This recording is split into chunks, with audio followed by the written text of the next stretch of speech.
Бурхан болсон аав ээжийнхээ эзэмшиж байсан 1072 хувьцааг гэр бүл үр хүүхэд нь өвлөх хэрэгтэй болсныг та мэдсэн байх. Тэгвэл хэрхэн өвлөх талаар тайлбарлаж өгье. Хэдэн хоноос тэр чинь бүр сонирхох гээд яваад байна. Бид энд ойрхон байдаг асуухгүй явж байгаа. Одоо над чинь өвлөлтөө зодтой хүмүүст аюу тус юм бол. Одоо манай нэг бурган бодож одоо 2 жил гарсан болтой. Тэрүүнийхээ өвлөж амбар л шүү. Угсаар гэртэн тэр насарсан хүмүүсийн хувьцааг өгөхгүй болохгүй. 2011 оны 3 дугаар сарын 31-ээс хойш нас барсан 132,203 иргэний нэрээр бүртгэлтэй байгаа 110.9 сая ширхэг хувьцаанд ногдох 73 тэрбум төгрөгийн ногдлол ашгийг өвлүүлэгчийг нас барах хүртэл түүнтэй хамт амьдарч байсан болон хүсэлт гаргасан хүнд өвлүүлэх боломжтой юм а. Нас барсан хүний ард 3 хүүхэд эхнэр нь үлдсэн байлаа гэж бодъё, тийм үү? Тэгэхээр хууль ёсоор тэр 1072 хувьцааг 4 хувааж авах эрх нь үүсэж байгаа гэсэн үг. Тэгэхээр дөрүүлээ одоо 1072-ыг хувааж авах уугүй юу гэдгээ гэр бүлийнхаа хүрээнд эхлээ ярих хэрэгтэй. За монголчууд өвчлэн ингэ шүү дээ. За яг баг дүүдээ өгчөө.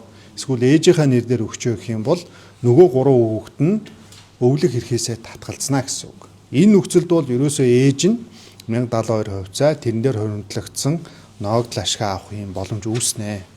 За дараагийн асуудал нь юу вэ гэхээр энэ процесс маань өөрөө 6 сарын 1-ээс дараа жилийн 6 сарын 1 хүртэл явах юм. Тэгэхээр хүмүүс заавал одоо 6 сарын 1-нд юм уу 2-нд бөөнөрөө очиод нотрот дээр ингэж одоо очор дугаар үүсгээд ачаал үүсэх ямар ч хэрэг байхгүй.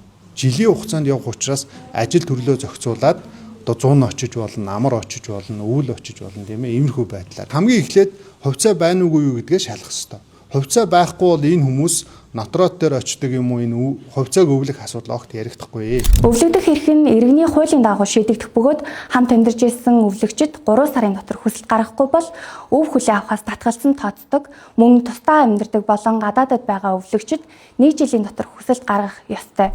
Тухайн нэг иргэнд бол хэдэн төгрөг байх вэ гэдг нь хөрөнгөлөгдсөн гэдэг нь эзэмшдэг хувьцааныхаа тооноос хамаарат харилцаа адилгүй янз бүр байгаа гэсэн үг. Ногдол ашигын дүнг бол төвлөрсөн ойлгомжийн дансан дөрөв хувьцаа бол ногдол ашиг маань хадгалагддаг.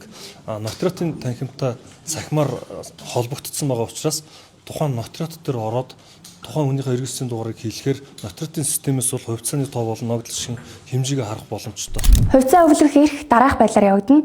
1589 тусгай дугаарт нас барсан хүний регистрийн дугаарыг илгээн өвлүүлэгчийг нас барсны гэрчлэгийг авч ирэх. За байхгүй тохиолдолд улсын бүртгэлийн байгууллагын нэгцгийн үйлчилгээнээс лавлгаа авах.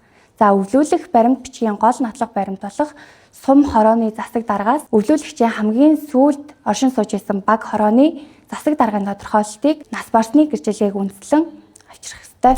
Яг энэ нотрат дээр буюу одоо өв залхамжлал өв хүлээж авах гэрчлэгээ баталгаажуулах ажлыг улсын бүртгэлийн байгууллага болон үн цаасны төвлөрсөн хадгаламжийн төв нотариатын танхим гэсэн үндсэн 3 байгууллага бол яг гол одоо төрийн үйл ажиллагаагаа чиглүүлж ажиллана. Энэ өв залгамжлал өв хүлээж авах, за ногдол ашигын хоримтлагдсан төлбөрийг хүлээлгэн өгөх ажил дээр ямар процесс, ямар дараалалаар явах талаар ерөөхдөө 5 алхам танилцуулсан брошюр мэдээллийг за иргэдэд бол өгөхөөр ажиллаж байна. Хэрвээ та гадаадад амьдардаг ч өвлөх хэрэгтэй бол дипломат төлөөлөгчийн газарт энэ үйлчилгээг авах бүрэн боломжтой гэсэн юм а.